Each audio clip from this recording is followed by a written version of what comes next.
We do corporate team building through the teams and the team members cooking together and then eating together, or as we say, they make bread and then they break bread together. They have a great time. In the beginning, they might be a little intimidated because you don't have a group of cooks together doing this. They're out of their element, which is one of the key ingredients. And no sooner do they realize it's, some might have good knife skills, some might not. So they do some mixing, and we incorporate things like they have to decide on a team name and a team skit or a chant or a jingle that they present at the end of it, so that it kind of loosens the tie a little bit. They become uninhibited. And we also don't give them recipes. We give them a list of ingredients and the name of an item that they're going to be preparing. So there's a lot of challenge in it where they've got to rely on each other because they're not given a roadmap.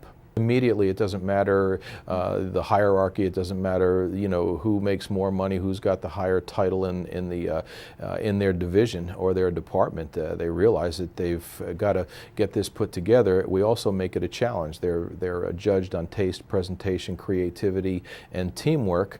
And at the end, I always tell them that the biggest motivator is that you're cooking your own dinner. So the hotel or the venue that you're at doing the team building is not providing this meal, you are.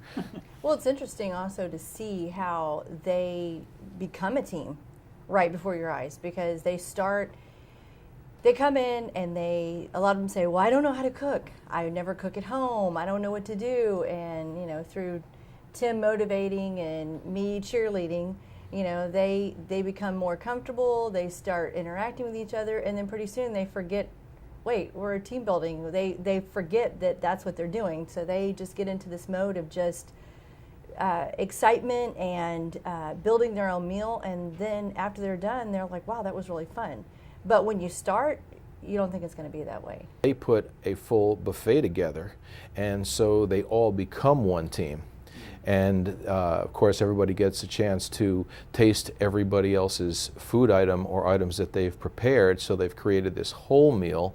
They have an appreciation, and I've seen some of the most creative garnishing and presentations in all the years that I've been a chef. And it's because, again, it wasn't just taking a hunk of parsley and putting it on a plate. They realized. Of course, you won't allow them to do that either. No, I won't. I won't allow them to do that. So the competition between teams becomes an inclusion with all teams that makes it that ultimately they've made bread and then they've broken bread together, and it's unbelievable, the effectiveness.